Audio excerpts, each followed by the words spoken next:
Makanan itu kan tidak datang sendiri. Maka saya doakan untuk semua orang yang telah berjasa menghadirkan makanan ini, saya doakan semoga mereka sejahtera lahir batin. Saya ingat lagi, kalau makanan ini kan dibentuk oleh alam dengan memadukan unsur tanah, air, udara, api, dari matahari.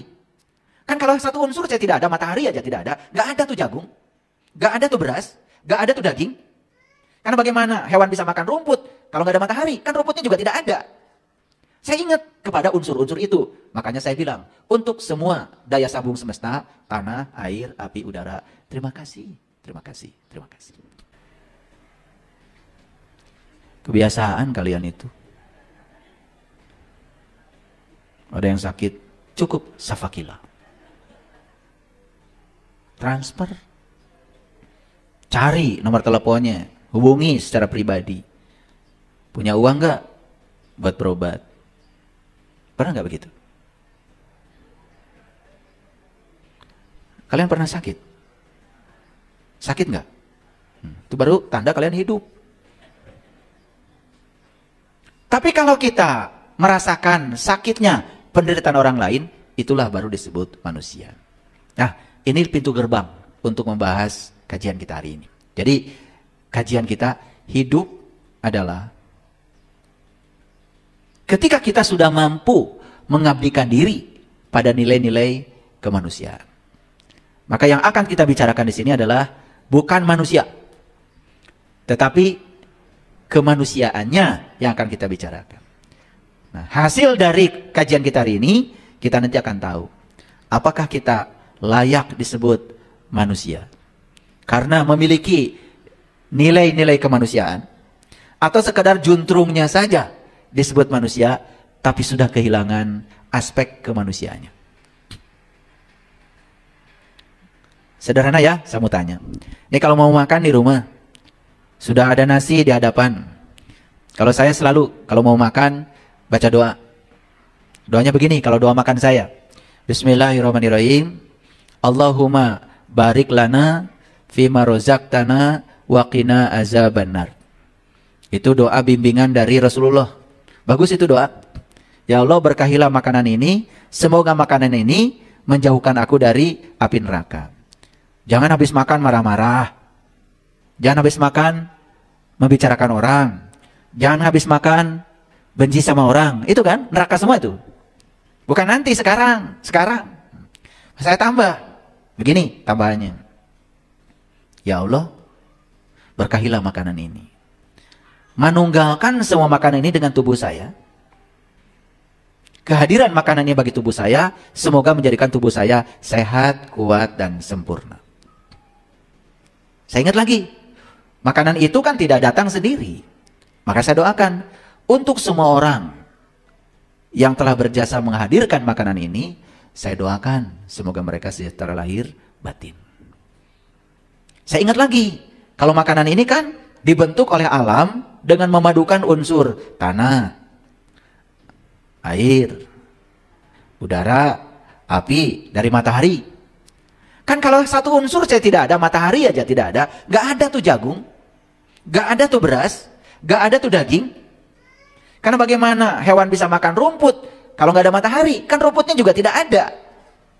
Saya ingat kepada unsur-unsur itu. Makanya saya bilang, untuk semua daya sambung semesta, tanah, air, api, udara, terima kasih, terima kasih, terima kasih.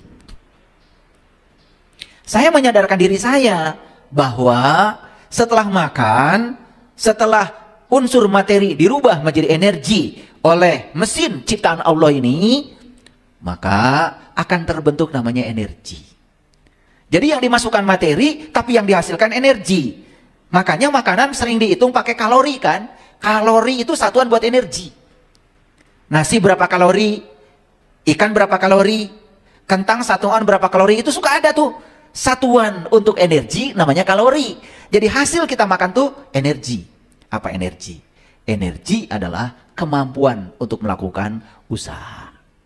Jadi setelah kita makan itu harusnya kita sadar bahwa kita ini punya utang budi pada semesta. Pada orang yang telah menghadirkan makanan, pada tanah, pada air, pada udara. Pada semua unsur. Karena kita tidak pernah bisa hidup sendiri. Kita hidup itu bergantung pada banyak orang. Makanya karena saya tidak tahu siapa yang menanam padi, saya tidak tahu siapa yang ngasih makan ikan, maka saya doakan mereka. Tetapi saya bertekad, saya ingin mengembalikan kebaikan dari makanan setelah jadi energi untuk membangun nilai-nilai kemanusiaan. Itu enggak kalau habis makan? Jawab dong. Gitu enggak habis makan? Cuma cerita, oh tadi makanan enak banget. Atau tadi makanan gak enak banget, gitu aja. Komentar-komentar yang tidak, apa kata anak muda itu ya? Tidak penting. Coba kalau semua orang makan seperti itu. Gak mungkin lagi ada pertikaian. Karena semua orang ingin mengabdi pada nilai-nilai kemanusiaan. Makanya kita bangsa Indonesia harus bersyukur. Karena dalam dasar negara kita yang namanya Pancasila, kemanusiaan ini dibuat menjadi satu pernyataan penting di sila kedua. Makanya coba lihat. Kemanusiaan yang adil dan beradab.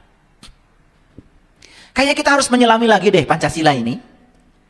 Semua kita udah hafal, tetapi nilai-nilai Pancasila ini kebanyakan diabaikan.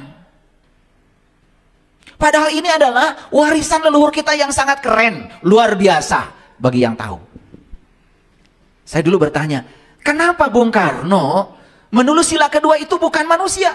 Bukan manusia yang adil dan beradab, tapi kemanusiaan. Nilai tertinggi manusia di situ yang diusung. Adil dan adab itu hanya akan ada kalau kita masih memiliki kemanusiaannya manusia. Jadi orang-orang yang bersikap tidak adil, berat sebelah, itu sudah kehilangan kemanusiaannya. Orang-orang yang tidak sopan, tidak beradab, memperlakukan orang lain tidak seperti dia ingin diperlakukan.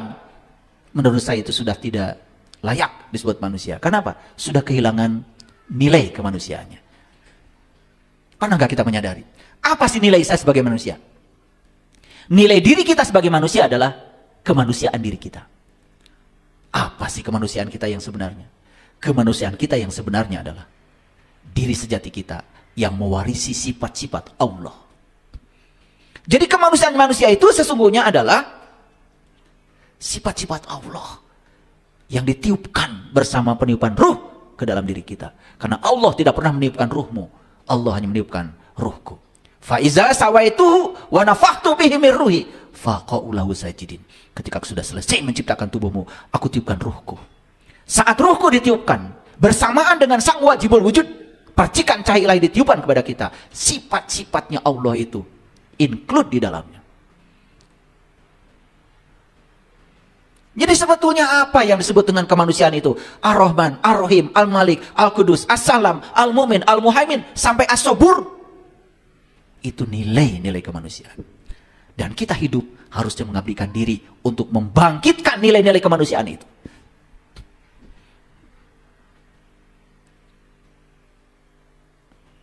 Hebat tuh Pancasila. Sila pertama tidak bicara Tuhan, tapi ketuhanan. Bedanya apa dengan Tuhan dengan ketuhanan? Mengesahkan Tuhan, semua orang bisa. Tapi mengesah bersama Tuhan, merasakan kehadiran Dia setiap saat, di setiap ruang dan waktu, sehingga bimbingannya selalu terasa dari dalam. Tidak semua orang bisa. Kenapa sila pertama bukan Tuhan yang Maha Esa? Ketuhanan. Kalau Tuhan itu istilah orang-orang yang belajar spiritual, Tuhan itu adalah being. Tetapi ketuhanan, experience of being. Yang dibutuhkan oleh kita adalah ketuhanan. Rasa di mana kita selalu bersama dengan Tuhan. Sehingga itu yang akan menjaga akhlak kita. Menjaga kesadaran kita. Ini kan lucu. Lagi sholat saja kita tidak merasakan kehadirannya. Apalagi di luar sholat. Betul apa tidak? Coba. Kenapa? Karena kita nggak mau belajar. Kita cuma sholat mengikuti kebanyakan orang lain. Tidak ada pertanyaan di sini. Bagaimana sih Sholat yang bisa mencegah perbuatan keji dan munkar itu. Gak ada pertanyaan. Karena tidak ada pertanyaan, tidak ada jawaban. Makanya kita kenal, ya, ada yang namanya peradaban. Kan peradaban dari kata adab. Setiap zaman memiliki peradaban sendiri. Setiap zaman memiliki adabnya sendiri. Nah, kita ini ingin berkontribusi membangun peradaban. Keadaban. Lucu ya? Saya pernah menyampaikan 10 negara yang paling berbahagia. Malah justru negara yang sama sekali tidak membicarakan terlalu banyak masalah-masalah agama. Harusnya ada pertanyaan, mengapa? Ya kan? Itu. Oke, lanjut ya. Jadi sudah mengerti semua Pancasila? Bukan manusia yang dibicarakan di sini, tapi apa? Kemanusiaan. Nilai tertinggi manusia, yaitu kemanusiaan. Nah, sekarang supaya kuliah ini keren, saya mencuplik dari beberapa ahli pengertian kemanusiaan. Kemudian saya coba tampilkan di sini. Yuk kita sama-sama. Karena sudah terlalu sering baca Pancasila sampai kita tidak mengerti isinya apa.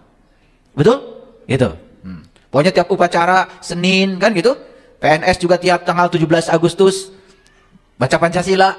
Kadang-kadang mohon maaf, ya, banyak yang ketika upacara malah justru ya berguyon. Bukan memperhatikan nilai-nilai itu. Ketika salah yang mengerek bendera ditertawakan. Ketika yang baca Pancasila ya batuk sedikit ditertawakan. Itu mohon maaf, itu bukan di lingkungan orang-orang biasa ya. Di perguruan tinggi pun saya sering menyaksikan itu. Saya suka bingung ya, gitu. Orang yang level akademiknya tinggi pun tidak mengerti. Ini nilai agung yang diwariskan leluhur kita. Cuman kita abai. Yuk kita lihat, apa sih kemanusiaan itu?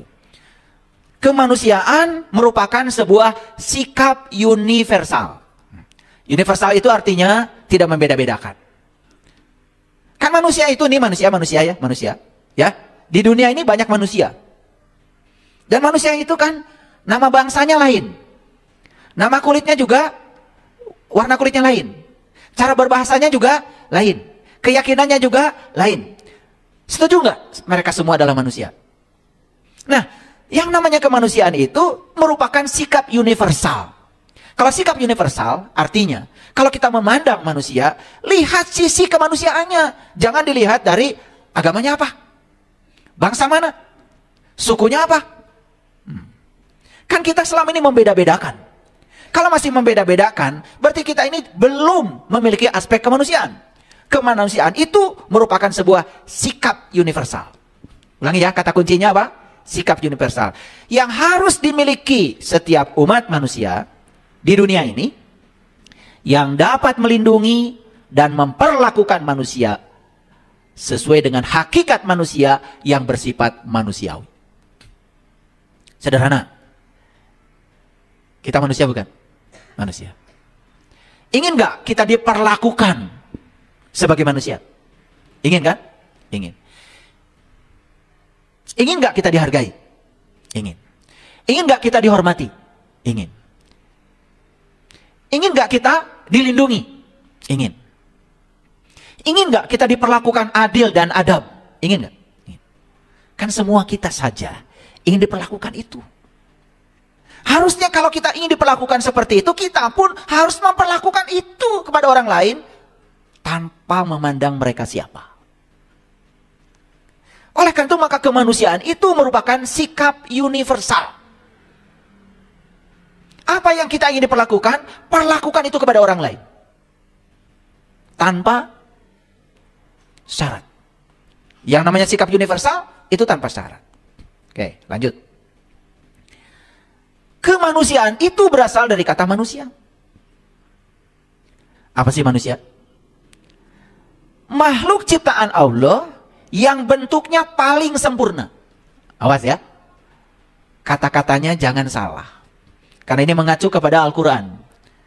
Jadi manusia itu makhluk ciptaan Tuhan yang bentuknya paling sempurna. Jangan salah ya. Jangan lalu menganggap sapi tidak sempurna. Jangan menganggap burung tidak sempurna. Jangan menganggap semut tidak sempurna. Jangan menganggap makhluk lain di luar kita tidak sempurna. Tidak mungkin semua ciptaan Allah ada yang tidak sempurna. Yuk kita sepakati dulu. Berarti semua makhluk di semesta ini sempurna? Sempurna. Tidak mungkin ada ciptaan Allah yang tidak sempurna. Karena Allah maha sempurna. Pohon pisang sempurna? Pohon singkong sempurna? Rumput sempurna? Oke. Lumba-lumba sempurna? Ikan paus sempurna? Oke. Sepakat ya? Semua ciptaan yang maha sempurna pasti sempurna. Selama ini ada prinsip yang keliru. Karena manusia menganggap dirinya yang paling sempurna, lalu menganggap makhluk lain tidak sempurna, lalu manusia banyak yang memperlakukan makhluk lain sesukanya manusia. Setuju? Oke. Nah, kalau urusan bentuk, nah ini, bentuknya yang paling sempurna. Berarti Allah sebetulnya membentuk tubuh kita ini ada maksud. Lalu kesempurnaan bentuk ini untuk apa?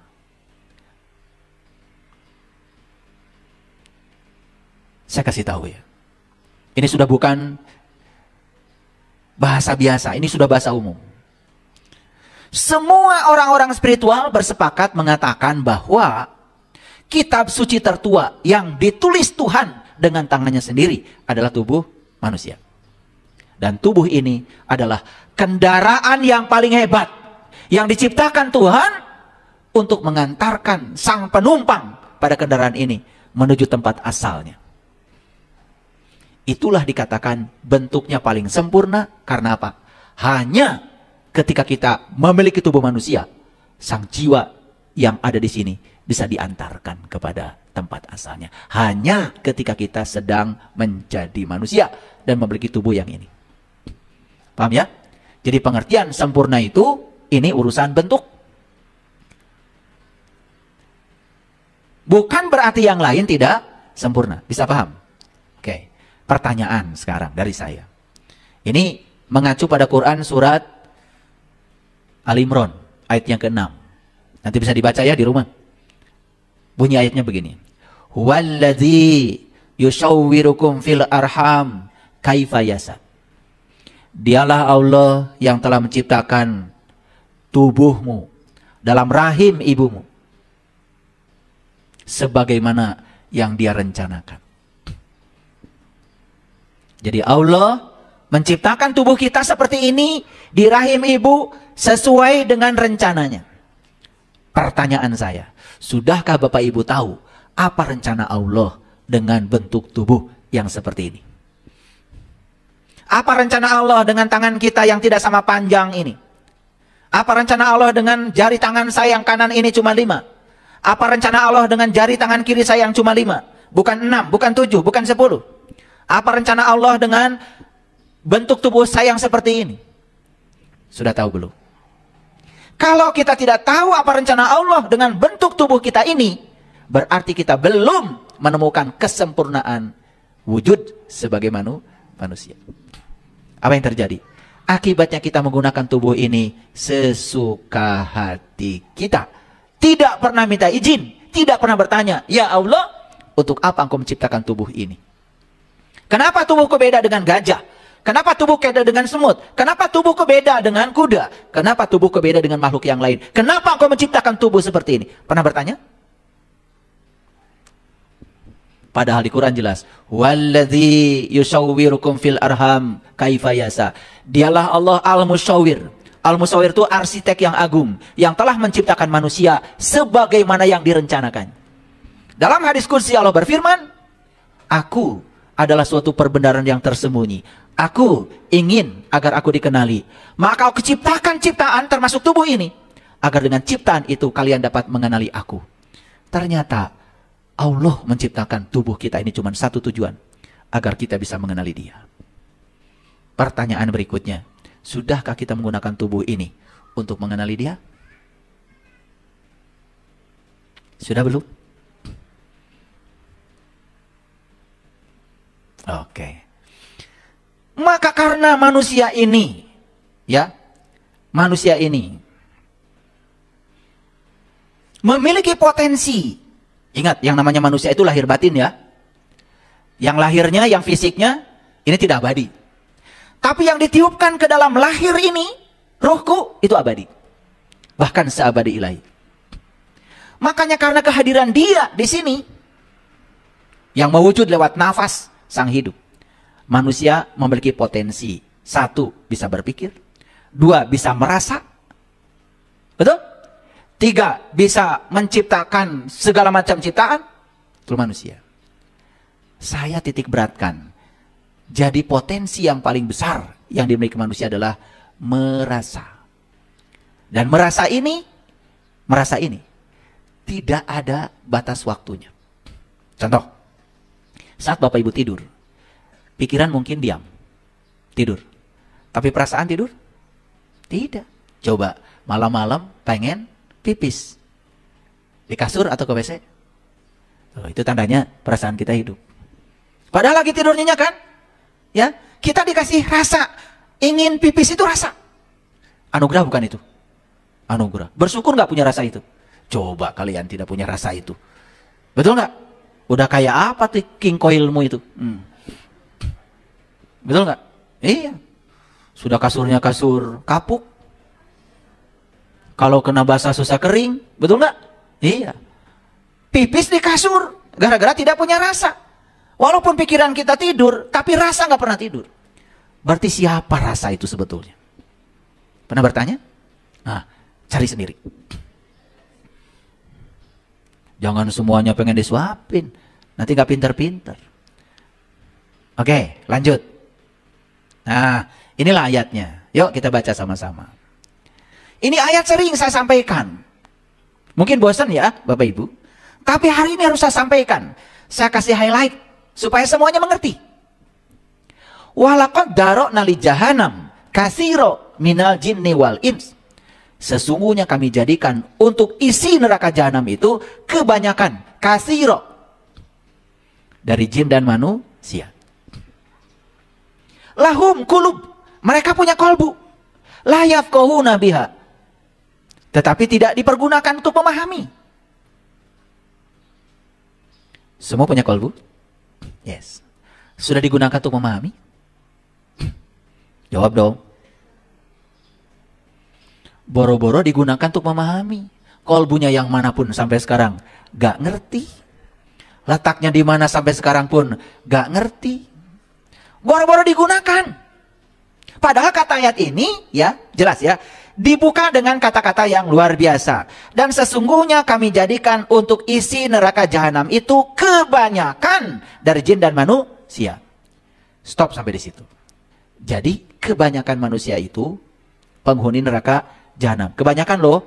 Kasiro itu kebanyakan. Kebanyakan itu jelas lebih besar dari 50%. Mau jadi penghuni neraka jahanam? Jawab dong. Ya saya tahu pasti nggak mau kan?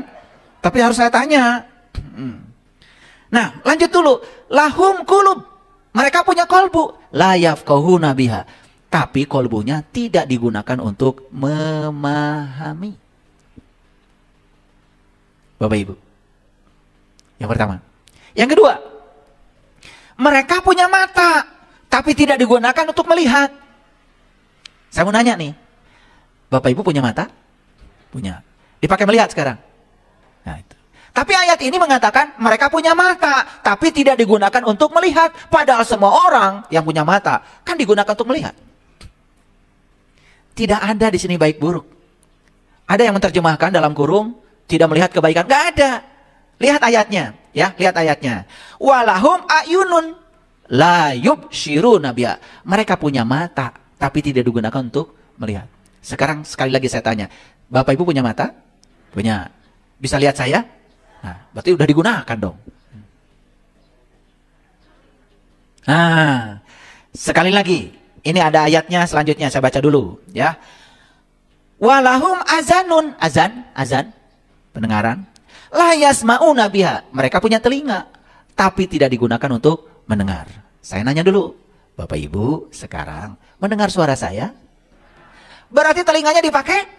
Dipakai. Jadi apa masalahnya? Kan mata sudah dipakai untuk melihat. Telinga sudah digunakan untuk mendengar. Paham ya? Kan gak ada masalah. Kenapa masuk neraka? Nah, ini sekali lagi bukan cerita mata yang ini. Bukan cerita telinga yang ini. Karena itu sudah digunakan. Berarti ini satu paket. Karena ayatnya kan bilang, lahum kulub, mereka punya kolbu. Ini masih cerita kolbu. Berarti kolbu itu fungsinya ada 3. 1, untuk memahami. 2, untuk melihat. 3, untuk mendengar.